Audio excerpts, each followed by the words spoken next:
دے گا۔ قوموں کے لیے بھی جس قسم کا نظام وہ کوئی قوم اپنے ہاں قائم کرے گی اس کے مطابق اس کا انجام ہوگا۔ یہ ہے نا قرآن کا نقطہ ماسکہ۔ اب اس تک پہنچنے کے لیے پہلے وہ کیا کر رہا ہے؟ وہ شہادت میں پیش کر رہا ہے ان تاریخی واقعات کو جو گزشتہ زمانے کی انبیاء کرام کی کشمکش میں گزرے ہیں۔ اور آپ کو یاد ہے کہ پھر ساتھ وہ کیا کیا کرتا ہے؟ دو ہی چیزوں کو بطور شہادت پیش کیا کرتا ہے، خارجی کائنات اور تاریخی شہادات۔ قانون کے لیے کہ ہر شے قانون کے مطابق چل رہی ہے، وہ اس کے لیے ہمیشہ محسوس چیزیں پیش کرتا ہے، اور وہ یہ خارجی کائنات ہے۔ کوئی بھی انکار نہیں کرے گا کہ گندم از گندم بروید جو سے جو، گندم کا بیج ڈالو گے تو گندم پیدا ہوگی، جو کا بیج ڈالو گے تو جو پیدا ہوگا۔ یعنی یہ ایک ایسا اٹل قانون ہے مکافات عمل کا کہ جیسا بیج ہوگا اسی قسم کی فصل ہوگی۔ اس لیے قرآن جہاں بھی تاریخی شواہد پیش کرتا ہے فوراً ساتھ فطرت کے قوانین اور فطرت کے محسوس شواہد جسے آپ کہہ لیجئے انہیں پیش کرتا ہے۔ تین چیزیں تو پیش کی اس نے، طور کو پیش کیا، قرآن کو پیش کیا، بیت معمور کو پیش کیا، اور اس کے بعد والسقف المرفوع والبحر المسجور، فوراً آ گیا خارجی کائنات پہ۔ اور یہ فضا کی پہنائیاں اور ان میں مصروف گردش اتنے اتنے عظیم الجثہ کرے، انہیں دیکھیے تو صحیح کہا، اور اس کے بعد یہ رہا ان سمندروں کو تو دیکھیے صحیح۔ اس قدر طوفان آمیز تلاطم انگیز پانی سے بھرے ہوئے اور ایک کے ساتھ دوسرے ملے ہوئے پورے کے پورے، کہا دیکھتے ہو کہ یہ کس طرح قانون کی زنجیروں میں جکڑے ہوئے ہیں۔ سوئی ان میں ڈالیے تو وہ تہہ تک چلی جاتی ہے۔ قانون کے مطابق لوہے کا جہاز بنائیے اتنا بڑا جس میں لاکھوں من بوجھ لاد دیجئے، قانون کے مطابق اس کو بنائیے، اسی سمندر میں دیکھیے وہ پانی کس طرح اپنی چھاتی پہ لیے جاتا ہے اس جہاز کو۔ ہاں دیکھ رہے ہیں آپ قانون کی کار فرمائی۔ تو دونوں شہادتیں پیش کرنے کے بعد کیا کہا؟ کس بات کے لیے شہادتیں پیش کی جا رہی ہیں کہ اِنَّ عَذَابَ رَبِّكَ لَوَاقِعٌ، یہ جو تباہی بتائی جا رہی ہے کہ تمہاری روش یہ غلط ہے، اس کا نتیجہ تباہی ہوگا، یہ ہو کر رہے گا۔ یہ سب چیزیں اس کی شہادت دیتی ہیں کہ ایسا ہو کر رہے گا۔ آپ غور کیجئے عزیزان من، ان آیات کے معنی کیا ہو گئے، ان کی تفسیر کیا ہو گئی۔ واقعہ ہو کر رہے گا، ما لہ من دافع، کوئی روک نہیں سکے گا اس کو، کوئی قوت اسے روک نہیں سکے گی، آ کر رہے گی یہ تباہی۔ اس تباہی میں ہوگا گیا۔ اب پھر آگے ایک اور بات آ رہی ہے، یوم تمور السماء مورا وتسیر الجبال سیرا۔ یہاں پھر وہی ترجمے آپ دیکھیں گے آپ کہ جس دن آسمان کرب انگیز جنبش میں ہوگا، ہل جائے گا، پھٹ جائیں گے یہ کرے، اور یہ پہاڑ اپنی اپنی جگہ سے ہل کر ریزہ ریزہ ہو جائیں گے، اس دن یہ ہوگا۔ بات تو یہ کہہ رہا تھا، انسانوں کو بتا رہا تھا کہ تمہارا غلط نظام کیا کرے گا،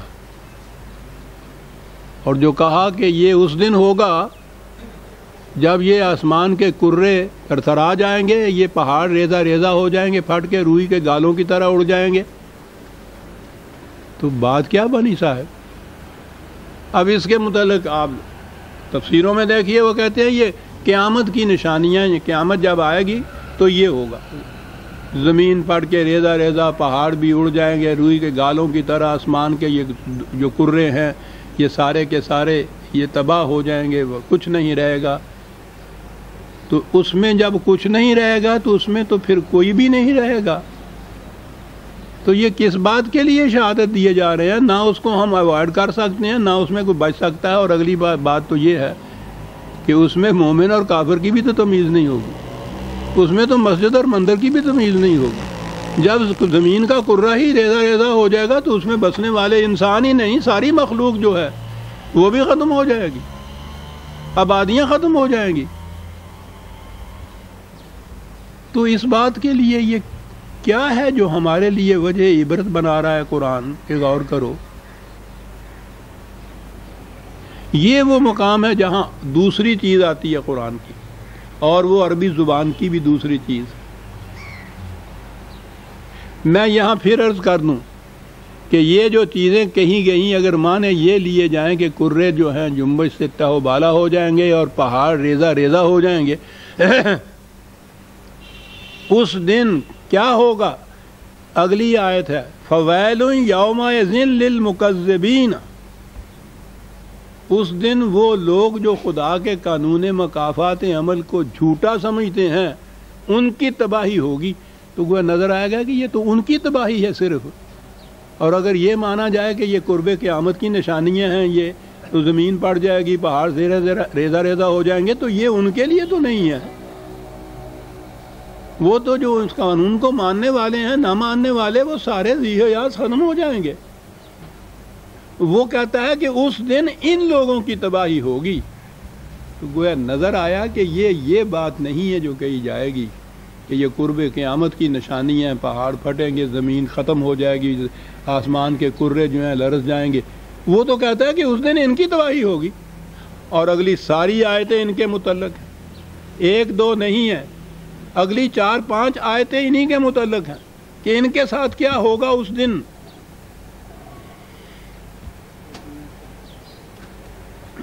شکریہ.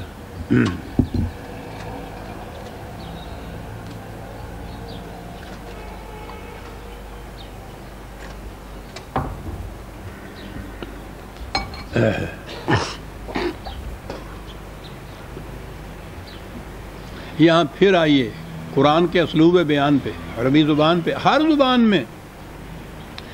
زبان میں لفظ کا ایک تو جسے کہتے ہیں نا لٹریری میننگ،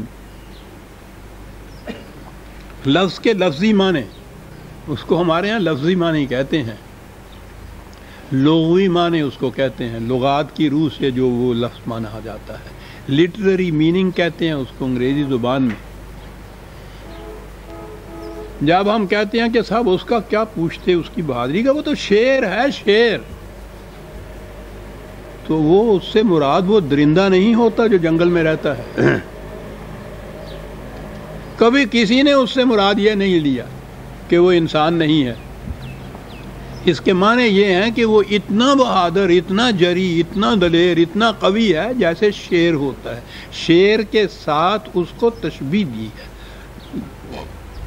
یہ جو مفہوم ہے کہ شیر کہا جائے اور اس کے معنی ایک بہادر انسان لیا جائے، اسے کہتے ہیں مجازی معنی لینا.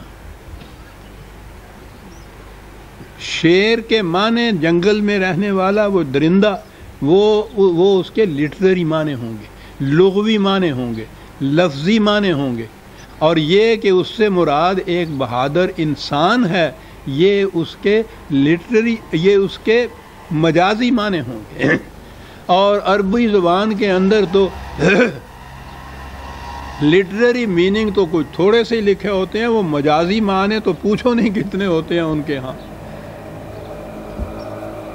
وہ جو قوم ایک اونٹ کے لیے 1000 لفظ اپنی زبان میں رکھتی تھی تو وہ 1000 لفظ وہ لٹریری لفظ ہوں گے. وہ تو اونٹ کے لیے تو ایک ہی لفظ کافی ہے، اونٹ، اور کیا چاہیے.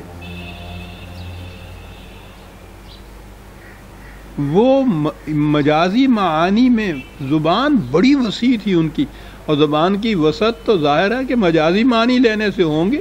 لٹریری میننگ لینے سے تو زبان میں ایک لفظ ہے، پانی ہے، اس کے لیے پانی کا لفظ ہے، پانی کے معنی معاملہ ختم ہو گیا. لیکن جب پھر آب و تاب ہوگا اور آب ہوگا اور یہ معنی مجازی لیتے چلے جائیں گے آپ، تو زبان میں وسط پیدا ہوگی۔ عربوں کے ہاں بڑی وسیع تھی زبان، اس لیے ان کے ہاں مجازی معنی بہت، ان کے